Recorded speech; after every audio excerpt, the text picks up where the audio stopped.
कावेरी को छोड़ो, एमका-2 के लिए दुनिया का सबसे ढांसू इंजन। पूर्व आर्मी चीफ ने किया वो खुलासा जिसका अमेरिका को भी नहीं था अंदेशा। हाइपरसोनिक मिसाइल से भी तगड़े तूफान के साथ भारत देगा सरप्राइज। दोस्तों, भारत एरोस्पेस की दुनिया में एक बड़ा खिलाड़ी बनने की जद्दोजहद इस वक्त कर रहा है। वायुसेना को नए विमानों की दरकार है, जबकि भारत सरकार का मकसद है कि भारत इस बार किसी देश से विमान खरीदने के बजाय खुद ही विमान बनाकर वायुसेना में शामिल करें। इसके लिए सरकार ने जो प्लानिंग की थी, उस लिहाज से अगर सब कुछ सही रहता तो अब तक वायुसेना को स्वदेशी विमानों की सप्लाई शुरू हो चुकी होती। लेकिन सारी तैयारियों के बाद भी अमेरिकी कंपनी जीई की इंजन सप्लाई में देरी की वजह से आज तक वायुसेना को नए विमान नहीं मिल पाए हैं। लेकिन भारत विमानों की इस तकनीक के लिए ठीक वैसी ही जद्दोजहद कर रहा है जैसा उसने मिसाइलों के मामले में कभी किया था। और आज भारत मिसाइल तकनीक में इतना आगे जा चुका है कि अब वो खुद के दम पर हाइपरसोनिक मिसाइलों को विकसित करने में लगा है। विमानों के मामले में भी उसने 5वीं पीढ़ी के विमान को खुद के दम पर बनाने का फैसला किया है। लेकिन इंजनों की दरकार उसके लिए दिक्कत बनी हुई है। भारत के पास ऐसा स्वदेशी इंजन नहीं है जो उसके स्वदेशी विमानों को ताकत दे सके। लेकिन भारत अब इस तकनीक में महारत हासिल करने के लिए मिशन बना चुका है। इसके तहत भारत किस तरह काम करेगा, इस बारे में पूर्व एयर चीफ मार्शल ने खुलासा किया है। तो जानने के लिए पूरा वीडियो आखिर तक देखिए। एमका लड़ाकू विमानों के लिए भारत चाहता है खुद का जेट इंजन। विदेशी पार्टनर के साथ समझौता करके भारत में ही करेगा प्रोडक्शन। एमका के 2 वेरिएंट में अलग अलग इंजनों का होगा इस्तेमाल। भारत स्वदेशी विमानों में तेजस विमानों के अलावा 5वीं पीढ़ी का विमान एमका बना रहा है। तेजस विमानों के लिए भारत ने अमेरिकी कंपनी जनरल इलेक्ट्रिक से करार कर रखा है, जबकि एमका विमान के 2 वेरिएंट तैयार होंगे, जिनमें एक एमका MK-1 और दूसरा एमका MK-2 होगा। एमका के पहले वेरिएंट के लिए भारत ने जनरल इलेक्ट्रिक के G414 के एडवांस वर्जन का इस्तेमाल करने वाला है, जबकि एमका MK-2 के लिए वो एक 110 के N इंजन की तलाश में है। भारत एमका के लिए भले ही फिलहाल विदेशी इंजनों का इस्तेमाल करने वाला है, लेकिन भारत 5वीं पीढ़ी के विमानों के लिए अपना खुद का इंजन चाहता है, जिसे वो किसी विदेशी पार्टनर की मदद से भारत में ही बनाने की कवायद में जुटा हुआ है। इसके लिए भारत को सुटेबल पार्टनर की तलाश है। इस वक्त भारत के सामने कई विकल्प हैं, जिनमें से एक है फ्रांस।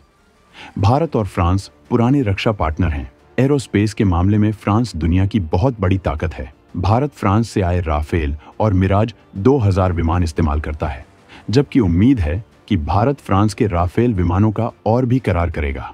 भारत से इस करार को हासिल करने के लिए फ्रांस इस वक्त भारत को खुश करने में कोई कसर नहीं छोड़ना चाहता है। अमेरिका भी अपने F-21 विमानों का ऑफर भारत को दे रहा है, जबकि भारत को कई तकनीकियों का ऑफर दे रहा है। ऐसे में फ्रांस ने भारत की जरूरतों को देखते हुए एक 110 केन इंजन का ऑफर दिया है, और फ्रांस इस बार इन इंजनों का खुला ऑफर भारत को दे रहा है, जिसके तहत वो भारत को इंजन की तकनीक देगा, भारत में ही भारतीय कंपनी के सहयोग से इंजन बनाएगा और भारत के वैज्ञानिकों को इसकी तकनीक ट्रांसफर करने के बाद भारत को अपने इंजन का राइट भी देगा, जिससे भारत इसे अपने मित्र देशों को सप्लाई भी कर सकेगा। इसके अलावा फ्रांस इस इंजन के लिए जरूरी सप्लाई चेन भारत के अंदर विकसित करने में भी मदद करेगा। इसके मेंटेनेंस और ओवरहॉल की भी सुविधा बनाएगा, जबकि अमेरिकी कंपनी के साथ भारत ने F414 इंजनों का करार किया हुआ है, जो तेजस MK-2 के लिए है, जबकि एमका MK-1 में इसके एडवांस वर्जन का इस्तेमाल किया जाएगा। अमेरिका के साथ भारत का अनुभव अच्छा नहीं रहा है। अमेरिका ने तेजस इंजनों में ही इतनी देर कर दी है कि अब भारत एमका प्रोजेक्ट को भी उसकी वजह से लेट नहीं करना चाहता है। भारत अमेरिका और फ्रांस के बड़े बड़े दावों की वजह से अपनी उस पॉलिसी के लिए कई हथियारों की डील इन देशों से कर रहा था कि भारत के जखीरे में एक ही देश के हथियार न हों, जिससे कि कभी किसी तरह की विपरीत हालत बनने पर भारत की सुरक्षा व्यवस्था को कोई दिक्कत न हो। लेकिन पश्चिम अपनी पुरानी आदत से बाज नहीं आ रहा है। वो तकनीकियों के ट्रांसफर में भी तमाम तरह के प्रतिबंध लगा रहा है, मतलब कुछ स्पेशल तकनीकियों को देने में आनाकानी कर रहा है। ऐसे में भारत के पास अपने पुराने और खास दोस्त रूस का दरवाजा खुला हुआ है। रूस 5वीं पीढ़ी का सुखोई 57 बना चुका है। रूस का विमान काफी भारी है, जबकि भारत का एमका उसके मुकाबले हल्का विमान है। रूस ने अपने सुखोई विमानों में जिस इंजन का इस्तेमाल किया है वो 176 केन का इंजन है, लेकिन एमका के लिए 120 केन ही पर्याप्त है। रूस की रोस्टेक कंपनी इसकी तकनीकियों को कम करके इसे एमका के लिए सुटेबल बना सकती है। जबकि रूस भारत को इस मामले में सबसे कंफर्टेबल फैसिलिटी दे सकता है।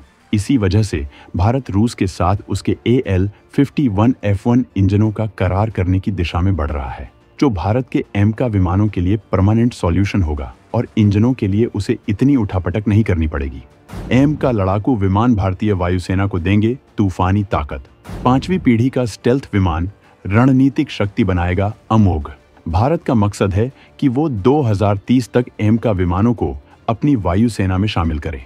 हालांकि अभी इसकी एग्जैक्ट डेट बनाना मुश्किल है, क्योंकि अभी इसकी तमाम तकनीकों का विकास बाकी है, जबकि इंजनों की भी यूनिट अब तक तैयार नहीं हुई है। तेजस-2 के लिए 2 से 3 सालों में इंजनों की यूनिट तैयार होगी।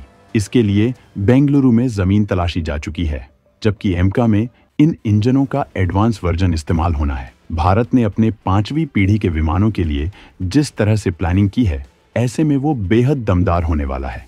इसके 2 अलग अलग वेरिएंट अलग अलग क्षमताओं से लैस होंगे। इसका एक वेरिएंट जहां भारत की सार्वजनिक कंपनी HAL बनाएगी, वहीं दूसरा वेरिएंट कोई निजी कंपनी बनाएगी, जिसकी तकनीक HAL उस कंपनी को शेयर करेगा। एमका का दूसरा वर्जन और भी घातक होगा। ये विमान भारत को पूरी दुनिया में रणनीतिक बढ़त दिलाएंगे, जबकि आसपास के इलाके में भारत की क्षमता कई गुना बढ़ जाएगी। चीन अपने जेट-20 विमानों की धमक भारत को नहीं दिखा पाएगा। इस विमान को बनाने के बाद भारत उन गिने चुने देशों की लिस्ट में शामिल हो जाएगा जिनके पास 5वीं पीढ़ी के विमान हैं। फिलहाल दुनिया में रूस, अमेरिका और चीन के पास ही ऐसी क्षमताओं वाले विमान हैं, जबकि तुर्की ने हाल में ही अपना कान फाइटर जेट तैयार कर लिया है। तुर्की अपना ये विमान पाकिस्तान और बांग्लादेश को ऑफर कर रहा है। अगर ये देश उससे ये विमान हासिल करते हैं तो ये भारत के लिए बड़ा खतरा साबित होगा। ऐसी सारी चुनौतियों को निपटने में भारत का एमका मजबूत भूमिका निभाएगा। आज के वक्त में दुनिया में स्टील्थ क्षमताओं वाले विमानों का दौर है, जिन्हें रडार से पकड़ना मुश्किल होता है, जबकि इन विमानों को मार गिराना भी बेहद मुश्किल काम होता है। भारत अपने एमका को दुनिया में मौजूद तमाम 5वीं पीढ़ी के विमानों से खास बना रहा है। इसके लिए लगातार रिसर्च किया जा रहा है, जबकि DRDO घातक तकनीकियों के विकास में लगा है। वहीं इसके लिए सबसे भयंकर सॉफ्टवेयर भी विकसित किए जा रहे हैं, जो इसे खतरनाक बना देंगे। एमका के एडवांस वर्जन एमका MK2 की ताकत को हम ग्राफिक्स के जरिए समझते हैं। एमका MK2 दुनिया का पहला 5.5 जनरेशन विमान होगा। एमका MK2 में 5वीं पीढ़ी से भी एडवांस तकनीकियों का इस्तेमाल किया जाएगा। इसमें 110 किलो न्यूटन थ्रस्ट वाले इंजनों का इस्तेमाल किया जाएगा। ये ऑटोमेटिक लैंड और टेक ऑफ करने की क्षमता रखेगा। अत्याधुनिक आर्टिफिशियल इंटेलिजेंस से लैस होने की वजह से ये बिना पायलट के भी रिमोट से ऑपरेट किया जा सकेगा।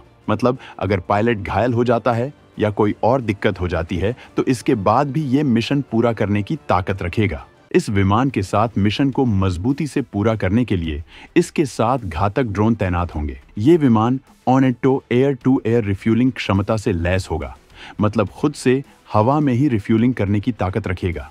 इसमें अत्याधुनिक रडार और घातक हथियार लगाए जाएंगे। तो दोस्तों, भारत के एमका प्रोजेक्ट में आए इस अपडेट पर आप क्या कहना चाहेंगे? अपने विचार कमेंट में जरूर रखें।